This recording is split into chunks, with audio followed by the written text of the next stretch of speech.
Okay.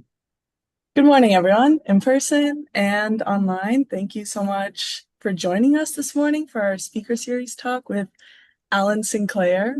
He is the owner of Siphon Draw Global and the president of the International Wildfire Alliance, and also a retired federal guy, which he will explain all those titles to you and what they mean and the incredible work he's doing fighting fire with fire, one could say, uh, using fire to treat invasive species of the Sonoran Desert. So I'll hand it over to Alan. Oh, just some housekeeping for Zoom people. If you guys have any questions during the talk, feel free to put them in the chat, and at the end, I will make sure to read those to Alan. Thanks. Thanks, Mary. Thanks for having me here today.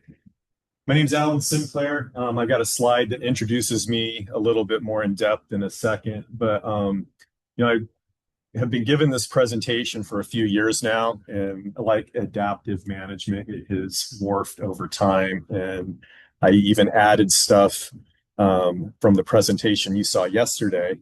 Some of the questions that came up, there's more material in here. So it's been a work in progress. It's changed over time. And integrated wildfire management, is anybody familiar with that term? Ethan is. Anybody else? Mary, as you saw the presentation yesterday. So integrated wildfire management is a concept that I hear a lot in international conversations. I do some international work that I'll talk about. And it's not really ingrained in our wildfire conversations nationally. And I think it's an important concept and an important way to look at wildfire. Integrated wildfire management has 5 R's. It starts with research. And I think that's really important that we have academics in the conversation when we're talking about how we're going to approach fire and how we're going to reduce the risk of fire. Risk reduction work is important. You'll hear this again during this presentation, but the response to a fire during the emergency isn't really the time to try to figure out, what you want to protect and how you should be approaching the fire. Those conversations need to be had beforehand. Wildland firefighters generally don't have ecological backgrounds, so you should be involved in those conversations if you have things that you're worried about that may be impacted by suppression tactics or by risk reduction activities. Readiness is training, getting people prepared, having pre-season conversations, making sure that we know what's going to happen when fires occur. The response, going to go put it out, and then recovery.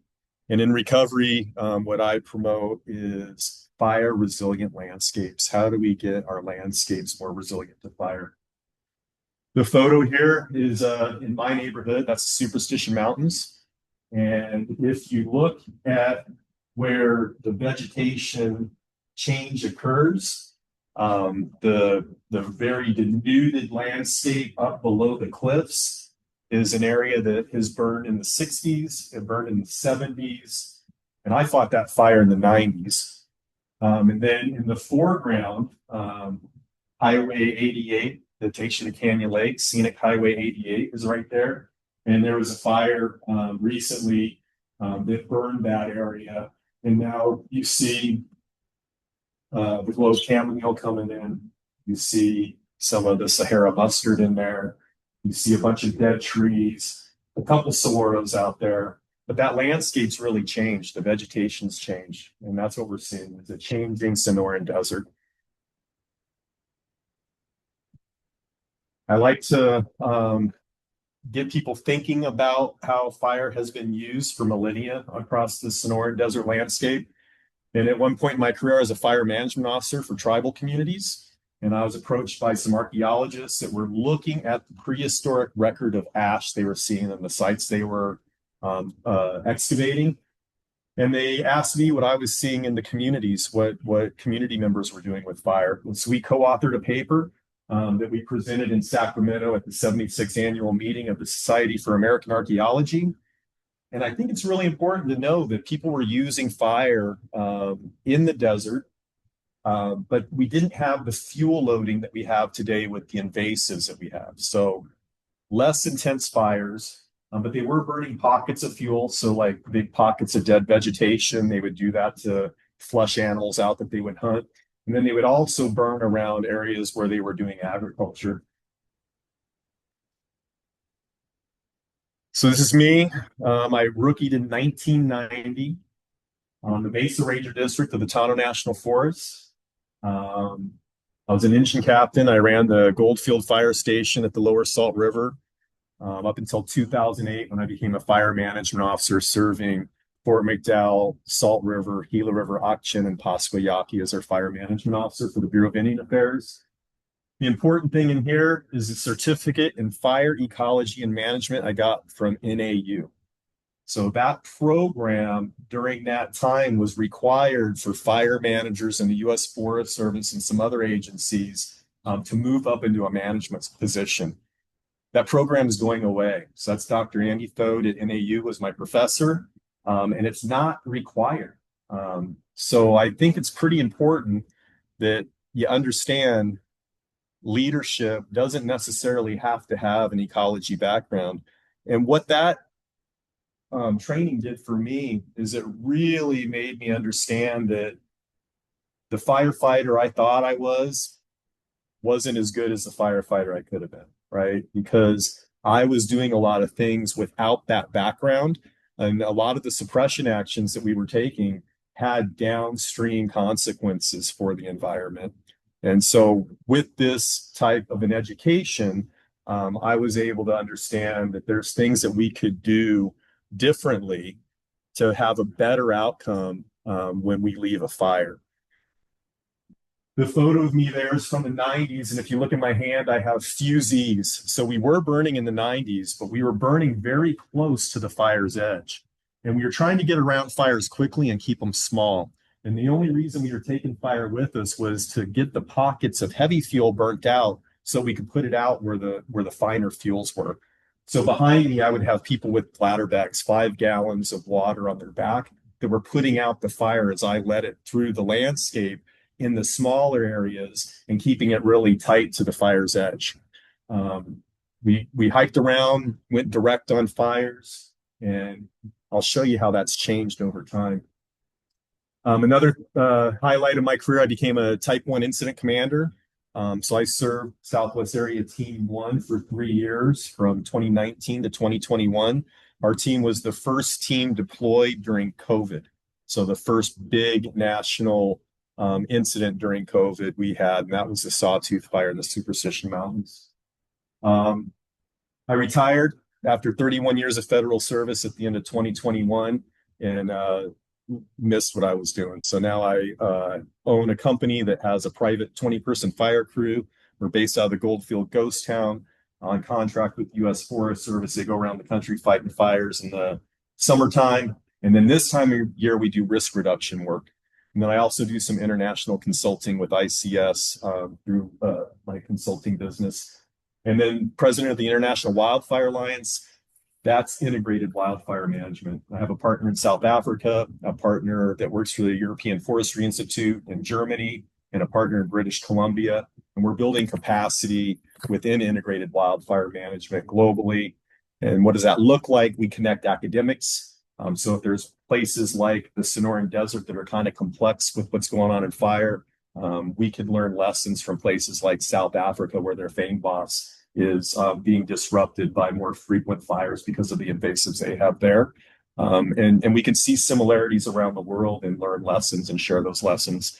What's happening here with invasives, fairly similar to what's happening in the Hawaiian Islands with some of the invasive grasses.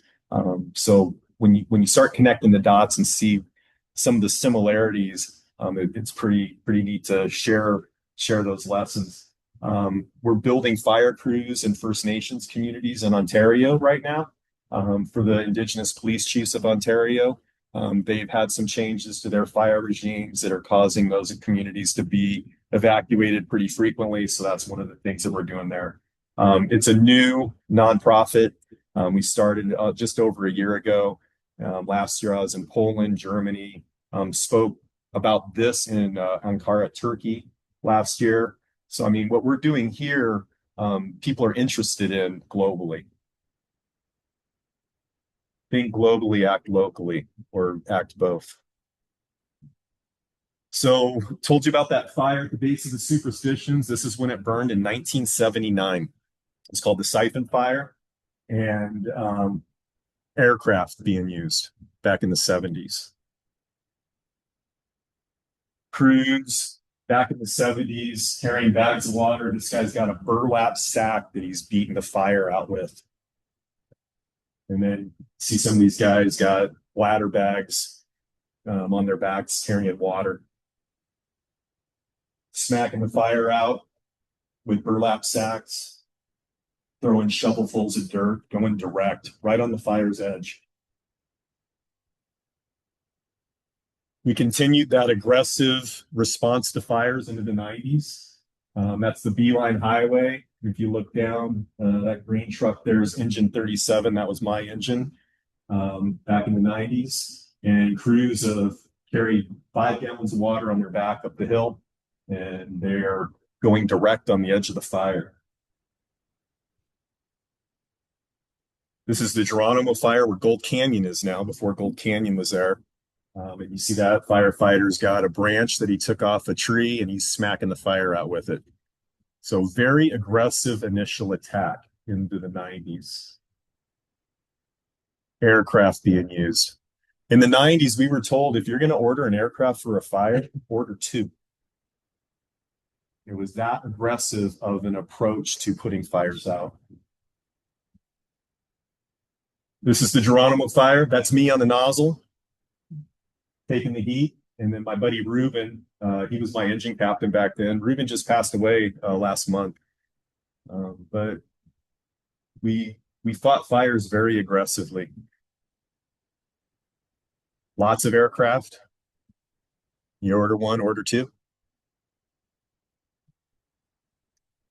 There's the mighty engine 37 again, hose lay right up the hill, going direct. So you can see the burned area. You can see the unburned area where they stopped the fire from progressing with that hose lay. And bladder bags, lots of bladder bags. Firefighters carrying 5 gallons of water, trying to make it last as long as they can because they have to hike back to the truck to go get it. So that one photo on the Beeline Highway, you'd have to hike back down to the truck and then back up. We're talking, 110, 115-degree weather during this time of year. Then the bushfire happened. And the bushfire jumped 4 lanes of the Beeline Highway. And my team got called to manage this fire. So at the end of my career, I get to manage a fire that ate up the footprint of hundreds of little fires we put out over the years. So all those fires that we were going direct on, this burned everything that we had been protected for years. This is from my front porch. I took this photo. And one of the things that caused me to realize things has changed is we didn't have big fires like this in the desert during my career. And even the recorded history of fire doesn't show big fires like this. But during my tenure as an IC, from my front porch in Apache Junction, I saw 4 fires that my Type 1 team ended up taking command of. And those are only the fires that my team took command of. There were more that we watched from the front porch that other teams were on. So the desert really is burning now at a rate that I wasn't familiar with in my 30 years. So this really was a driver for me to get involved after retirement and try to figure out what we could do with the desert.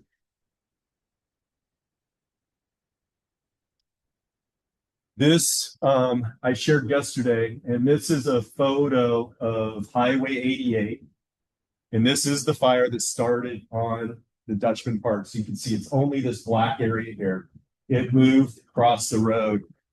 And now my fire base is at the Goldfield Ghost Town. So I get a call. Hey, we're being threatened by fire. Can you get here and help out?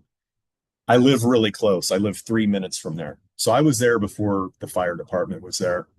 Me and Ethan and the owner of the ghost town Sun, who had a water tender, went to the north end where the fire was moving. It hit an SRP road and started going out. It did jump over this SRP road a little bit. There's a little bit of black right there. But then we started going direct. And this is where I really realized fire crews aren't doing what I used to do.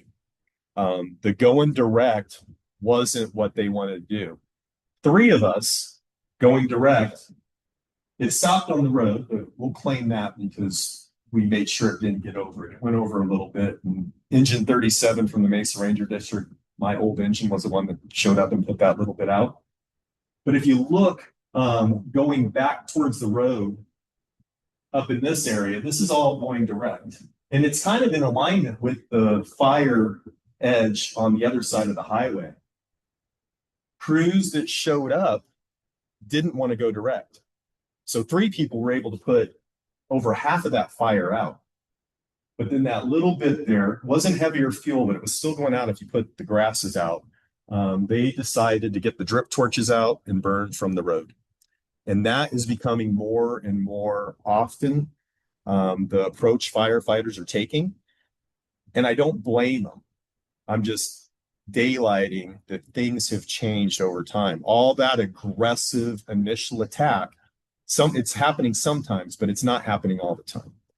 And what happens when you burn, this is what's left over. The trees are gone. That was a pretty thick kind of riparian area. The other thing that was important about that is the ghost town's right there. And the concessionaire that has the horse permit to take people on tours is now taking all the people that show up to go look at the desert from around the world through this. That's what they're seeing now. So areas that are special to people need to be considered in conversations pre-season. People need to understand what the values that are held locally are so that they can adjust the way that they're responding and maybe make some different decisions. The thing is, when we've got new plants like StinkNet that are adding to the fuel loading in the desert, it burns differently. So they're experiencing fires that are different than we had in the 90s. And if you look at those photos from the 70s, there was a little bit less fuel loading in those photos if you look at the red brome that was in there. So over time, we're seeing more and more accumulation of material in a system that doesn't like that. It doesn't like to burn hot. But these native plants are coming from areas like the Karoo in South Africa, where StinkNet's kind of prevalent. But it comes in a system that burns, and it's part of the plant's life cycle. So now we've got plants that need fire in a system that doesn't like fire.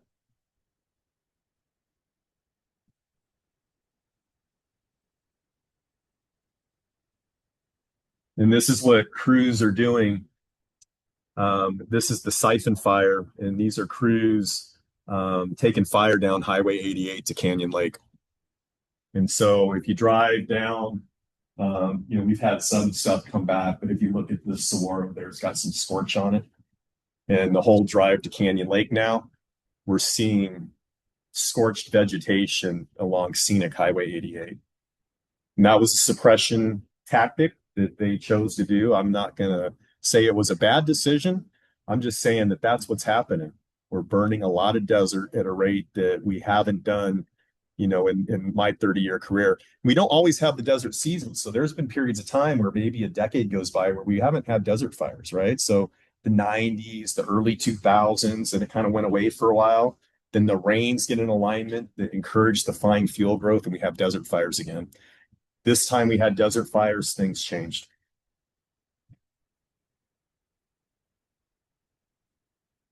Fire managers started cutting fire breaks.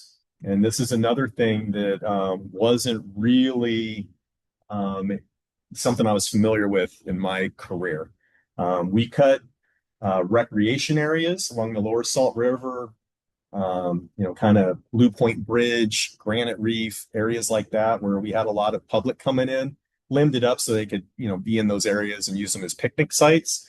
But this is happening across the landscape now. And what managers started doing is cutting the desert, limbing things up 5 to 6 feet, and reducing the amount of endemic plants within those fire breaks. What did we see? Bad cuts on trees. Anybody like seeing Palo Verdes cut like that? Drives me crazy. And we also saw invasives coming in because now we've let light in.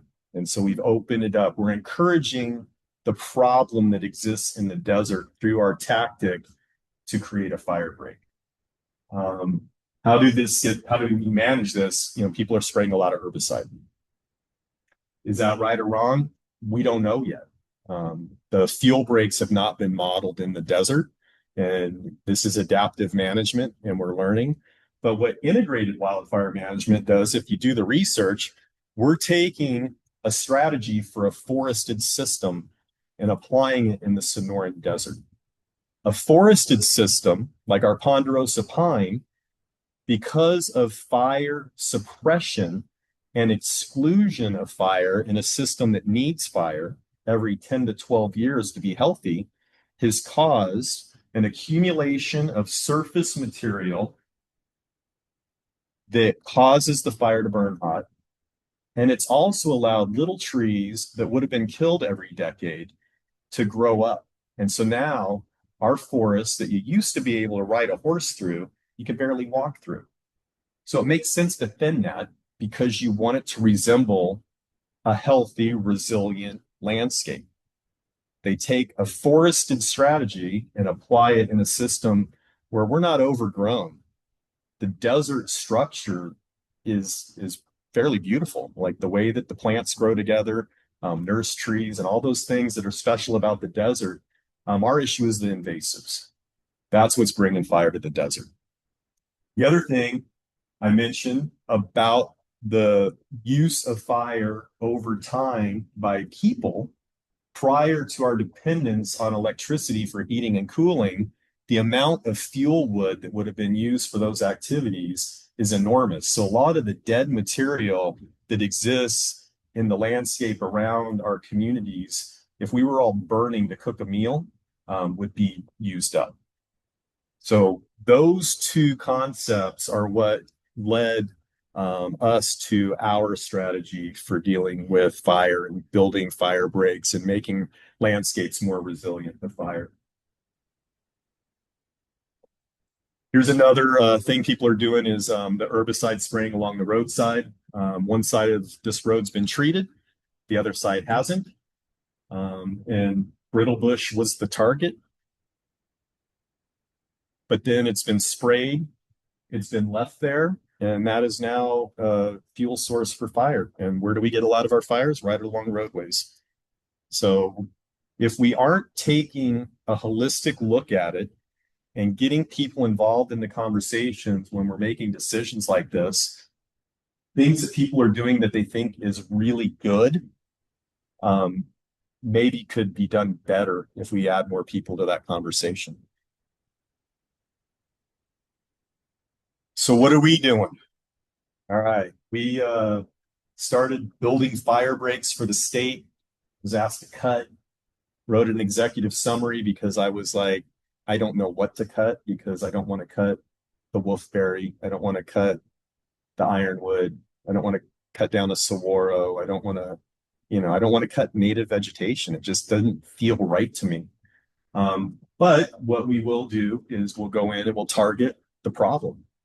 This is a client up in Scottsdale, borders the McDowell Mountains Sonoran Preserve, and we can't burn there. But what we did do was we targeted the fine fuels and the down and dead material, and we removed it from. This is on preserve property. Got permission for us to do this, but we went through. This is before. That's what they were using, and that's after. You can see the pile of material there. And since we were hauling all this stuff out and putting in dumpsters, I thought it was a great opportunity to weigh the material and kind of see what we were dealing with. And so in weighing it, we found that we were pulling out about 4.5 tons per acre of dry, dead material from that. That's 9,000 pounds an acre. So if you imagine 9,000 pounds of dry, dead material in an acre of Sonoran Desert landscape, imagine how hot that burns. That's the problem, is that material right there. Hand pulling is probably the best approach. If we could hand pull everything, that would be amazing. But it's very time consuming. This is that tree at the very beginning of the slide, the presentation, the title slide. I use that all the time because it's right below my house. And hand pulled the stink net that we have coming in. And that's kind of the after. So what we're doing with our treatments is we're disrupting the continuity of the fine fuels that carry fire across the desert floor. We want to disrupt that. We want to bring back the natural patchiness of the desert, but we want to leave the natural structure of the desert intact. And a lot of the treatments don't do that. When you're cutting green material and limbing it up, now we're dealing with green waste. Instead of letting a desert plant be a desert plant and trying our best to remove the issue. This is the dead material that we're targeting. This is in one of the HOAs that we're working in Gold Canyon right now. So that's the stuff that we're removing, all that dead material that you see there. We kind of have two burn seasons. And the way that we approach a fire break is if we could go through and get rid of all that heavy, dead, and down material in the fall, winter months and pile burn it, followed by fine fuel burning in the spring, that's the route we're going right now. We can burn the fine fuels without doing this, but then it's harder to keep the fire out of the pockets of heavy material. But once we reduce that fuel loading of dead material, it's easier to manage the fine fuels through fire.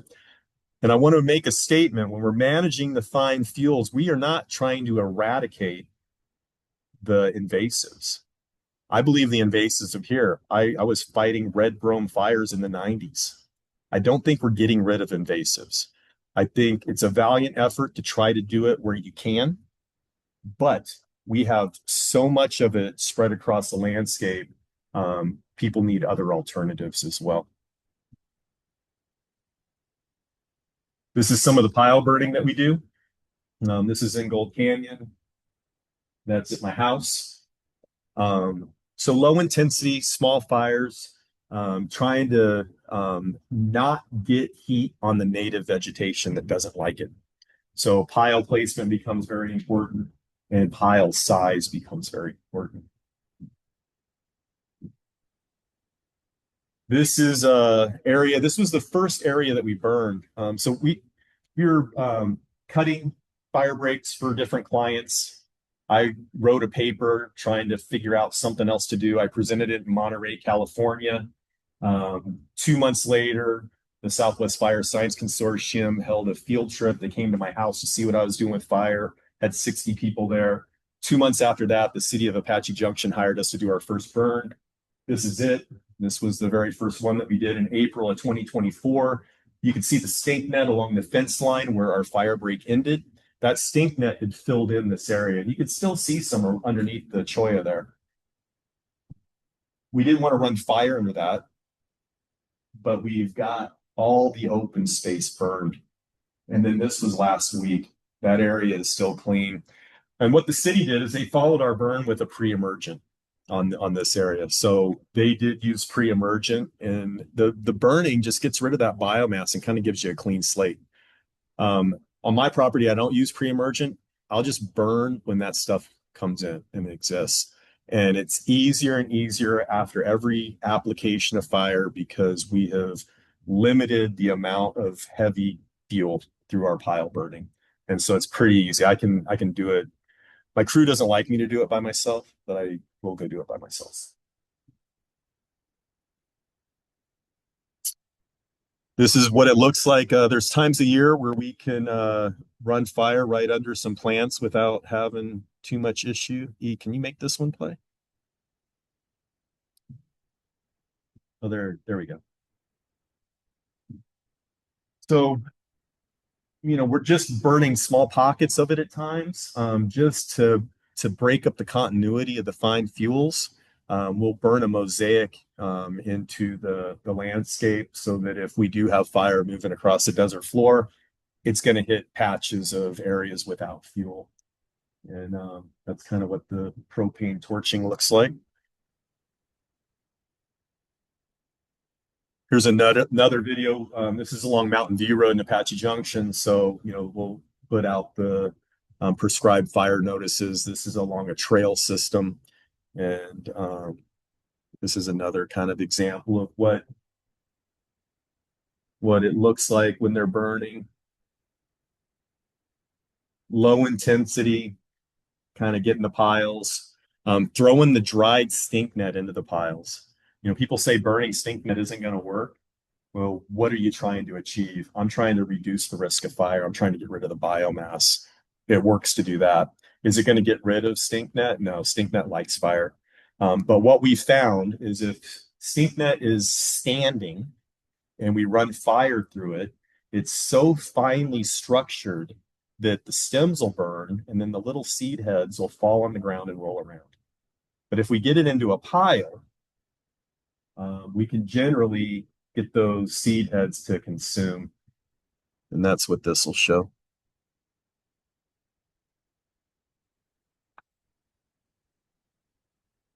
So you need to really create some heat to get rid of that material.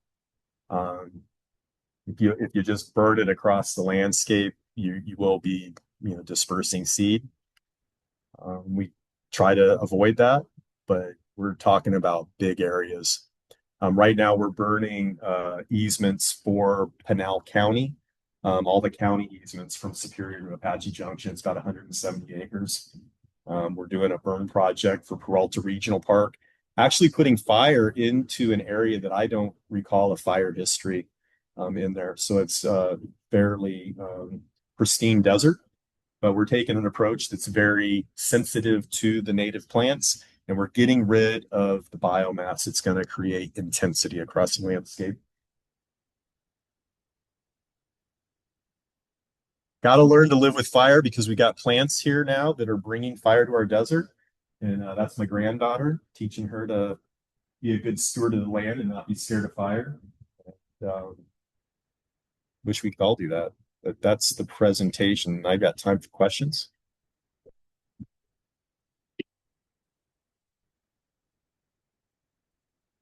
Yes. Yeah, the best time to burn and do the seeds. Well, anyway, I just think that the seeds have to be a huge issue in terms of the plants reproducing. So there is, can you talk a little bit about your battle? Yeah, so you know, there's 8 different invasives in the desert that I'm aware of right now. And they all have, different life cycles. So buffle grass is going to grow with different rain cycles than the stink net potentially. A red brome comes in some years. So it's really like I'm not really concerned about red brome because it's just here. It's like it's part of our landscape now. I don't think we're getting rid of it. With the stink net, it's relatively new, but it is everywhere. It just came in with such an aggressive force that I don't know what to do with it. So we're engaging stink net throughout the year. Right now, what the crews are doing is it's green, it's gone to flower. There's a period of time when the flowers start developing before they're viable seed. That's an important time to try to get it. But we're weed eating it down and we're burning it in our piles of our heavier material and getting it to consume. Hand pulling, there's a property that we hand pulled a couple years ago when it first came into that property, and they don't have it again. So, I mean, if you could get on it and get it hand pulled when you first see it, that's going to be the best. But it is so prevalent across the landscape. Hand pulling is very tedious, it's expensive, And there's people that need other options. And some people are cutting native veg, some people are spraying herbicide. We developed a treatment where we don't spray herbicide and we don't cut the green branches off the native veg. And some of our clients like that. Boyce Thompson Arboretum, we burned 5 acres for them last spring, and they're looking for more funding to continue that work there. And it's just the way we're living with fire now. Our system is becoming a system that's going to burn. If the dry fine fuels are present, we've got a fire risk. And so if there are things that people are concerned about that they want to protect from fire, do something before you have that issue, or if you see that material dried out around whatever, get rid of it. That fire that I showed by the ghost town, while we were back there, the power line corridor where that road that stopped some of that fire, SRP actually lost, I think, 3 or 4 poles, and I was able to video the surface fire moving through the fine fuels, taking down their big power poles.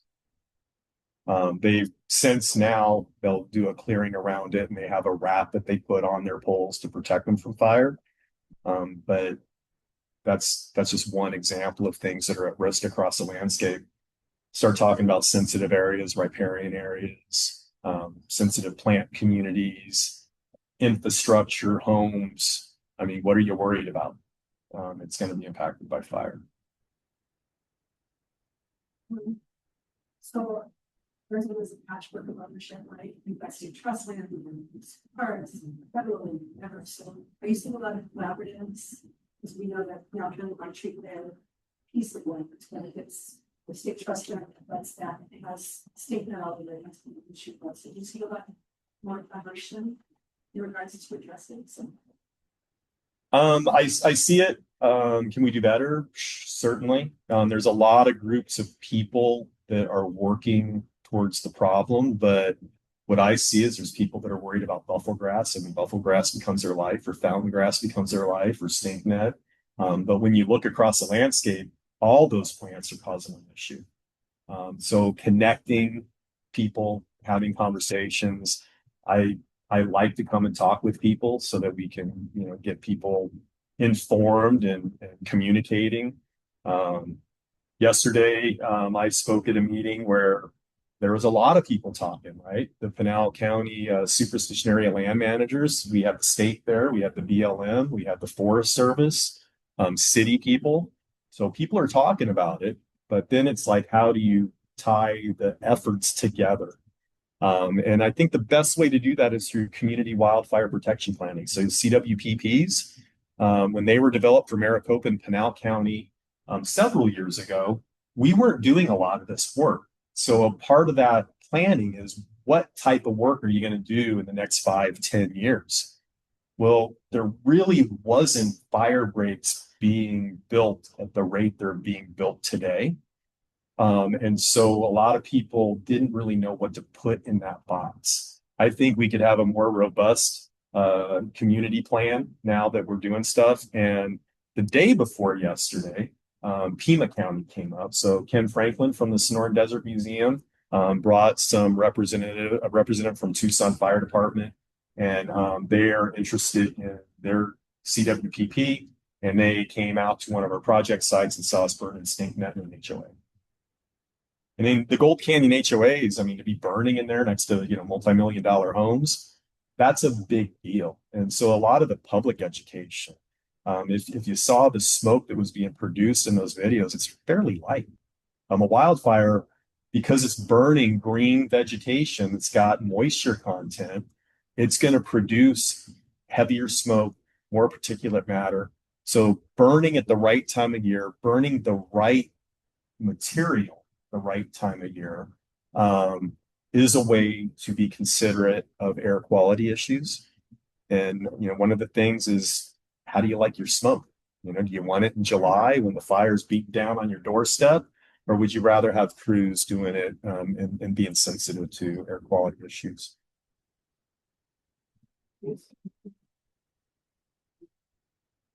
How long did it take in the land where you do the 4.5 tons, how many big hours is it?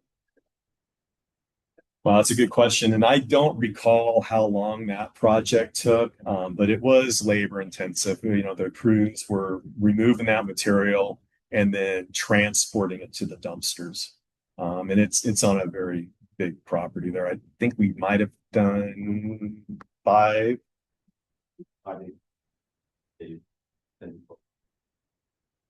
Okay, so 5 acres, 7 work days, 10 to 12 people, 10-hour shifts. Yeah. And so, think about one of the things that I think about as a business owner is, how do I take care of people that are doing the work? I feel that this work is extremely important because we're doing the work that's going to give firefighters a place to make a stand and protect things ahead of wildfire.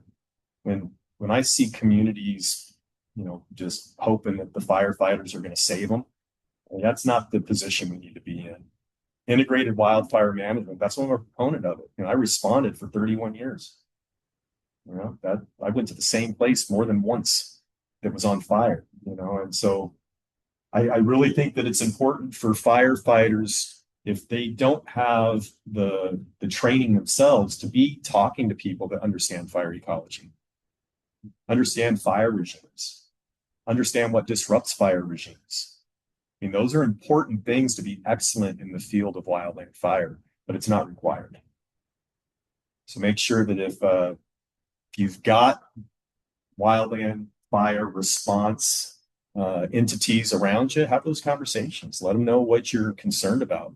Let them know if the road that gets you to Canyon Lake is a scenic road and people from around the world come there and look at it. Let them know that that's important for your tourism locally.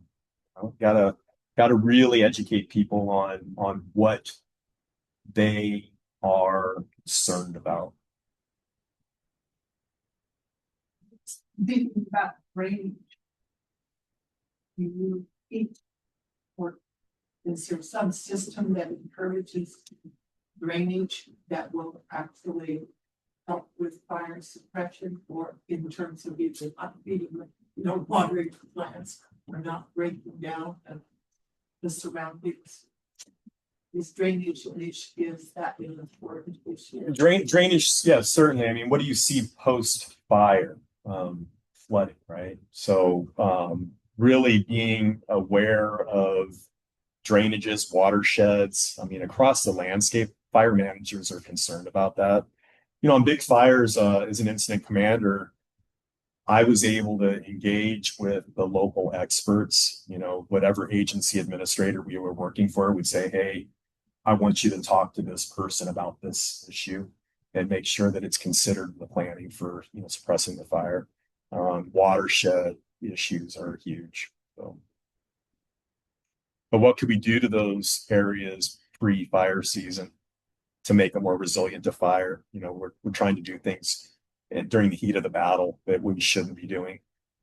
And I think firefighters, rightfully so, are more reluctant to be at risk to save something when we know that people could be doing that work when it's not an emergency. That is what the approximate cost per acre of the that was a couple years ago. I'm not sure where we were at. So we have been working our rates, trying to really get them understood. As a businessman, I was a Fed, right? So that was my career. I didn't have a business degree. I didn't know what I was doing, and I thought that I could do things a lot cheaper than it actually costs. So we've learned some lessons, but the thing is we're really trying to figure out those costs. I think we've got a good understanding right now of where we're at, and so I think if you look at the initial treatment of going through a landscape and targeting the heavy down and dead material and any residual dried material from the year before, that initial cost is somewhere around $4,000 an acre. maybe a little bit more. We're working with our accountant to really track costs. So every time the crew gets gas, they're making sure we know what project that goes to. If they're buying new chainsaw, chain, fuel, whatever, we're trying to capture those costs. The follow-up treatments right now, so to go and do a maintenance burn is about 700 an acre. So once we get rid of all that heavy material, then it comes down to when the fine fuels are present and dry to burn a mosaic into them. And that's about 700 an acre right now. But we are constantly trying to understand our costs and make it right. And then there's things that I'd like to do for the crew too. I mean, I've got folks that have been working with us for a while now that need insurance. What does that look like to be able to provide insurance for our folks? Maybe a 401.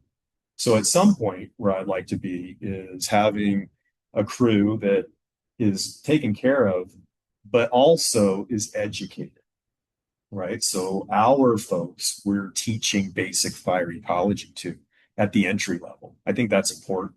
And through our nonprofit, that's one of the things that we're trying to do internationally is get people to think about ecology where they're at.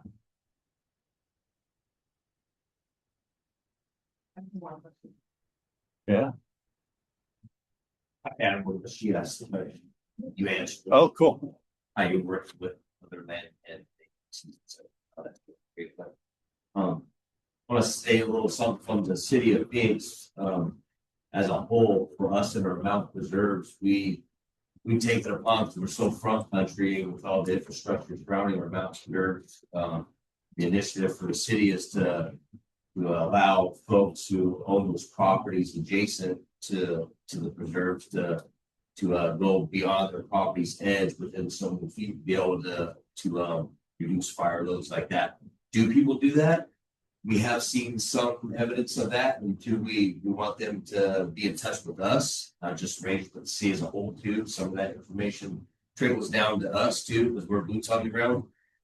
We do a lot of that fire load reduction and stuff around our parking lots and our roadways and stuff like that. Actually, I'm currently doing that now. We have a chipper and trucks and chainsaws and all that stuff to do that, but it could be quite a bit of a undertaking. And I understand where you're coming from on that as far as what are you cutting?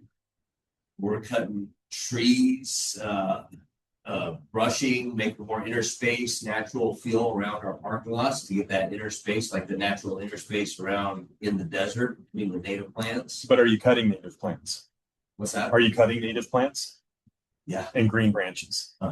Yeah. So and taking a lot of fuel load out and dead stuff too as well.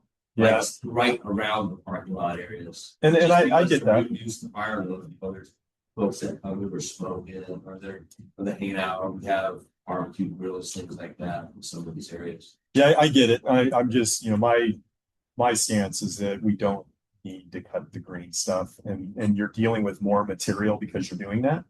And that green stuff will grow back. And so 3 to 5 years, you'll probably have to go treat that when those branches sprout back out. Desert trees want to grow low to the ground. There's different shade created as they bunch together. And I see a lot of people saying that it's overgrown desert. And I say it's not. I say that we've got a lot of dead material that needs to be removed. It's a fire hazard. And then if you get rid of the surface fuel, the fine fuels, we'd be good. When you're opening it up, you're letting more light in. And I know that there's a lot of herbicide use. I know Maricopa County, it's really hard to burn in Maricopa County. I'm glad that we're finding work in Pinal County because they're open to it. And if you talk to people that live rural, some of the community members that I engaged with in my former career with the BIA, people that are living on the land use fire fairly frequently. And if we keep our area cleaned up, you're not going to have the issue. Yeah, we do a lot of that too. We don't reach out too far, but it does also come down to trailhead safety and stuff like that. Sure. So, I mean, if you have a trailhead that's got overgrown bushes and trees and there's no interspace between the plants, things like that, then too, you have criminal activity taking place. So that we're that's part of what we do there, but reaching out just a little bit further beyond that edge, yeah, it's just the fuel load stuff, Yeah. what we deal with there, same stuff you're doing. Yeah, and that makes sense, right? Yeah. So line of sight in Right. parking lots and things like that, people trim up, and that's what we were doing at the Lower Salt River around the rec site. So I'm saying one size doesn't fit all, and there are times where it's appropriate to cut that vegetation. Firewise says limb everything up, but Firewise was developed for a forested system. I hope someday maybe they look at other systems and come up with other strategies for them. And we do cut for HOAs that ask us to, if they want us to clear the fire 5 feet around their property boundaries, and we feather it out another 50 feet, liming stuff up. I get it, but I just don't like it. It hurts me to go cut a desert tree because I spent 30 years protecting them. Values. Yeah, but that's okay. And I think if you understand what the strategy is, and if you really think it through, and that makes sense, security issues, yeah, open it up. Let's see what's going on around the vehicles where we're parked. That makes sense. Around some of the houses, that makes sense. We've got such a big problem across the landscape.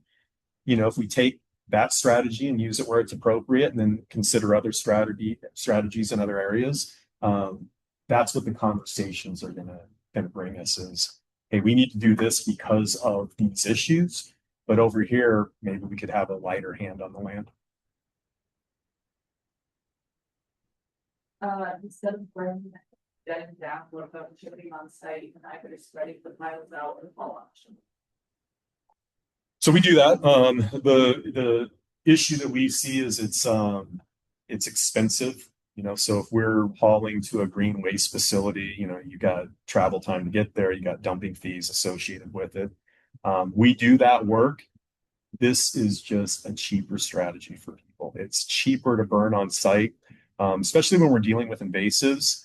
We're not hauling them across the valley to a facility that's going to take them. We're just getting rid of them on site. But chipping, one of the things that we've done with chips is I've spread chips at about 5 to 6 inches over a stink net outbreak. And have, if you're gardeners, mulching kind of helps you with weeds. We use that strategy, and we've kind of knocked back some outbreaks of stink net. But you want to be careful where you put chips, because chips will burn, right? So you've got that dried material where you're not going to have a raging fire going through there, but it will spread fire through the chips. And so in communities around homes, that's kind of discourage having a bunch of chips. What would you say is a reasonable interval for when you're implementing repeated prescription fires to remove the fine fuels, the time between your prescription? So for us right now, it's when those plants are present, that's the time to get rid of them. And that's the problem with our new fire in the desert, with the new fire regime that's kind of coming in. Those plants are going to burn when they're present, if there's an ignition. If you've got dry material on the ground, you have an ignition, they're going to burn. And they come from systems that like to burn. But what's happening is the frequency is not allowing our desert to rebound, and the intensity is killing plants that can't take that heat. So do we not do anything and let the desert burn? Some people say yeah, and that may be. But do we remove the fuels when they exist? Yeah. And so that retreatment is going to depend on rain cycles. And I said there's been periods of time where it's been 10 years before we've seen, fine fuels in the desert. Is that going to continue? I don't know. I mean, rain cycles are different, things change, and we got new plants. I don't know what stink net's going to do. That stuff's pretty aggressive.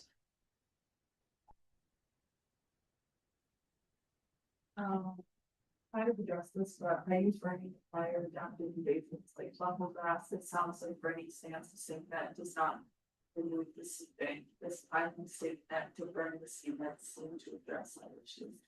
Yeah, piling seems to address that issue. As I said, burning it, we know we're spreading seeds. If you burn it while it's standing, those seed heads appear to be structured in a way that they're going to survive fire because they come from a system that likes fire, right? One of the things that's interesting about buffalo grass, Kim Franklin from the Sonoran Desert Museum in Tucson has talked to us about burning buffalo grass. And we've burned buffalo grass in some of our treatment areas. And in Apache Junction, once we burned the big biomass and it greened up, they went and spot sprayed it. And now that plant's dead. And I think one more fire treatment and it'll be gone. So there's some interesting thoughts about getting rid of it. When you're pulling it and leaving it on site, that biomass is still there. So that's still going to burn with an intensity that the desert doesn't like. But if we can get it piled and burn those piles in open areas, or burn the plant without digging it up and then doing that spot herbicide treatment seems to be something people are interested in. Not in the chat, but I've been hearing things that Riverwood has been suppressing some of that. Have you seen that at all? I have. Brittle bush seems to be a fairly good ground cover, and it shades a lot of stuff out. So I look in patches of vegetation all the time to kind of see what's going on. I like to get under a mesquite tree. Anybody spend time under mesquite trees? A couple hours a whole day? Yeah. There's interesting plants under there, right? Some of these treatments, I get why people are doing it, but we're cutting some stuff out that's kind of special when we do. Those are nurse plants. There's cool things growing under there. I like to leave it there if we can. But yeah, I've seen brittle bush kind of be a good ground cover to keep some of that stuff out. Yesterday, there was a presentation from the Southwest Fire Consortium. You mentioned that again today. Can you just tell people a little bit about the movement? Yeah. So Molly was a speaker yesterday from the Southwest Fire Science Consortium, kind of connected to NAU. So Dr. Andy Thode at NAU was my professor that taught me the fire ecology. And they're just gathering information and getting it out to people. And I really think that the more groups that get connected and share information, the bigger bang we're going to have for trying to solve some of these issues. And they're just a great organization. They just put a video out that you could find that shows what's going on with fire in the desert. And they're putting videos out, not just the Sonoran Desert, but just the different landscapes around the state and in the Southwest, just what's going on, because I don't think everybody understands it, and if you're not really paying attention, or if it's not in your world like it is embedded in mine, just think that things are burning and you might not know why. But they're really connecting the dots with different groups of research that's going on and getting information out there.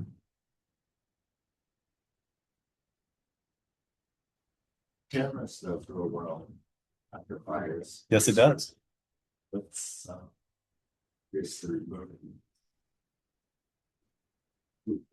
Right. Yeah.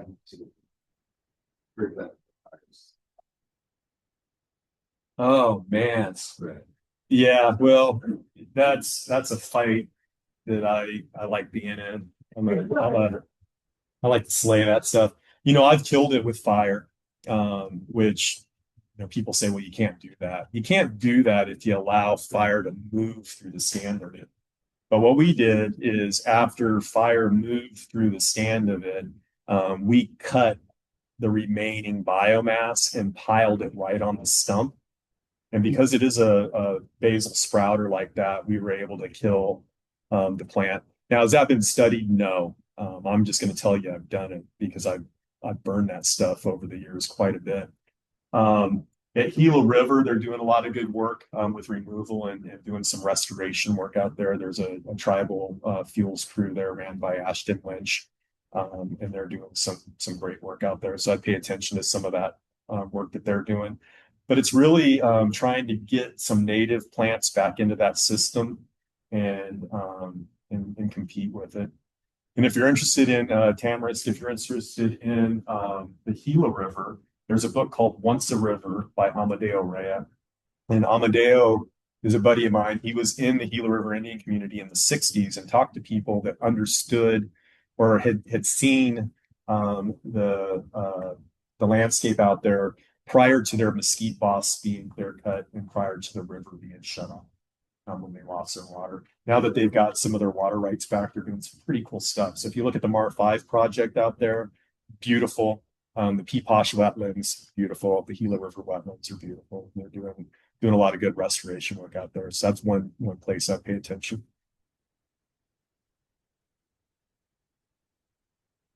One more. Okay. Staffing, as you projects, are they employees that you hire or are they contracted for you? Oh, there are employees. So Ethan, my son here, he is our crew boss, our project manager. Gets to hear this talk every day of his life. But I think it's important for our folks that are doing this work to really understand the ecology. There's a lot of different contractors out there that have different models. Ours is we need people that are educated doing this because they're gonna leave the globe mallow, right? They're gonna know that it's seeding and not burn that plant, maybe leave a little area for that seed to fall. So we're teaching them things, little strategies to try to encourage native plants to grow and get rid of the stuff that is causing the problem. And doing this work, so for wildland firefighters, doing the risk reduction work and using fire to do it, it really teaches them how to engage fire when they're engaging a wildfire. They're understanding what the issues are. So it's our employees. We train them and educate them.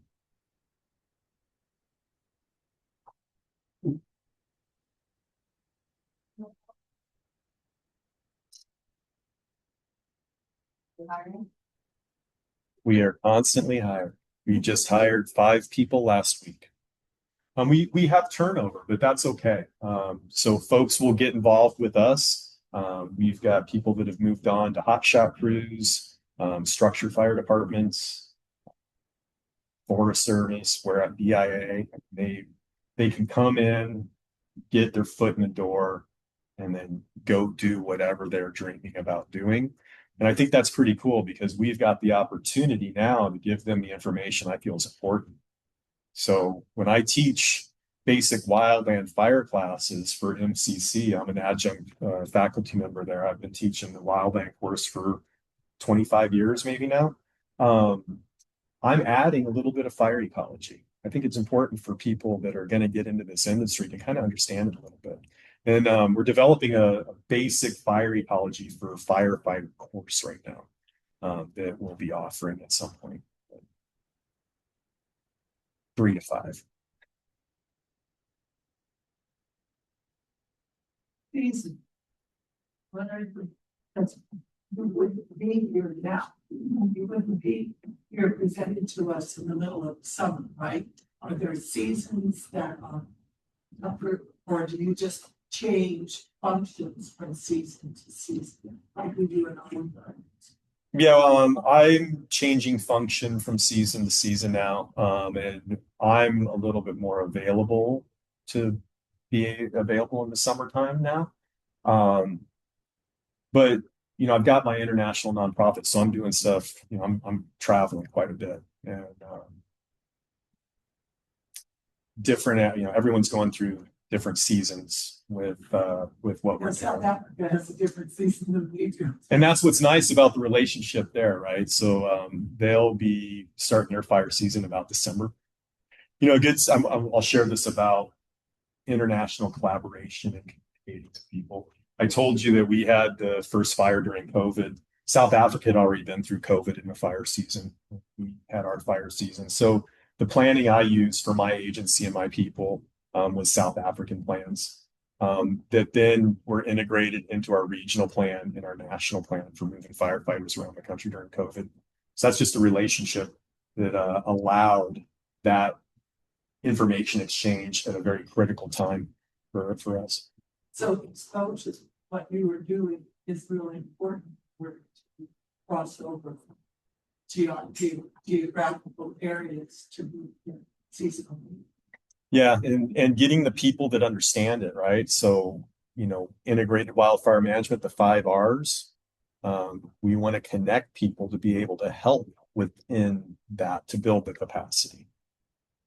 So it's not just me and the partners. We've got access to experts. And I think that's what's important, is getting people connected, having these conversations.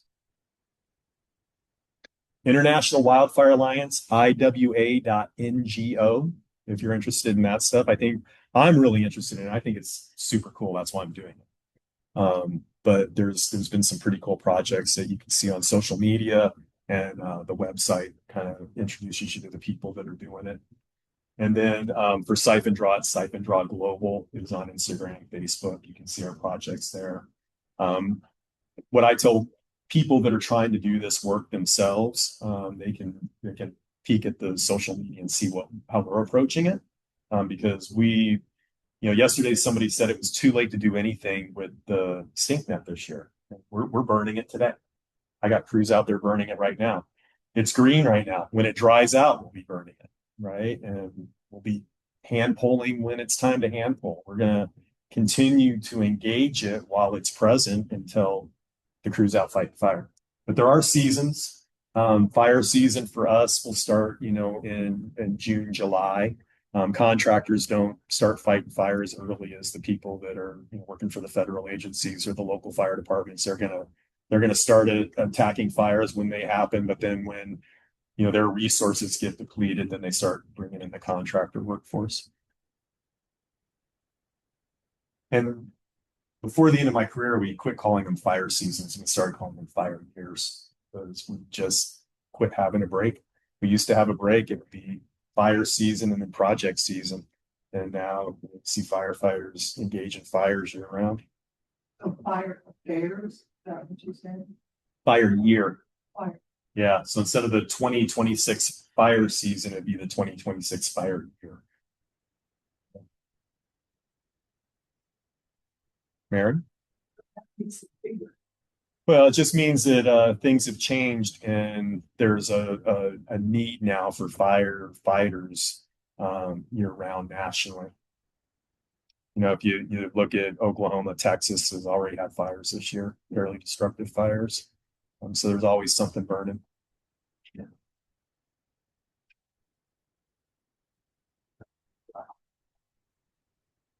For something I think that you touched on yesterday, but I don't know if you have a slide today, was about how fires affect the swallows, and they can't take the heat, and even if it looks like they made it through a fire really good. Yeah. Yeah, in the 90s, we had a fire off the Beeline Highway called the River Fire. And it was, I forget what year it was, but it was, somewhere in the mid 90s. First time we saw a pyrocumulus cloud in the desert. So that's one of the big fire, clouds that are built. And then after that fire, some researchers came in to study the effects of fire on saguaros. And some of the research that they were doing at that time said that and it depends on the scorch, so how high the saguaro gets scorched and how much intensity it takes. But some saguaros will stand for 12 to 15 years, slowly dying on the inside after exposure to fire. So, initially a fire moves through, you see saguaros stand, you think everything was okay. Over time, some of those saguaros may be laying on the ground.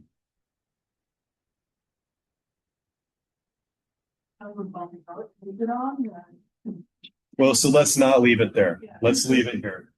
There's a fire near my house that I get to look at every day. There was a back burn that was done that I wasn't happy about. It was right on Highway 88. And after the fire, it looked fairly decimated. We did lose a lot of saguaros there. A lot of the big Palo Verdes are gone. It was nesting season. Just not the time of year to do a burnout like that, in my opinion. But since I do get to look at it every day, I'm kind of surprised at what's coming back. And with that fire in particular, we're seeing some Palo Verde come back in there. We're seeing some creosote come back, even some jojoba. So I think that there is hope for the desert.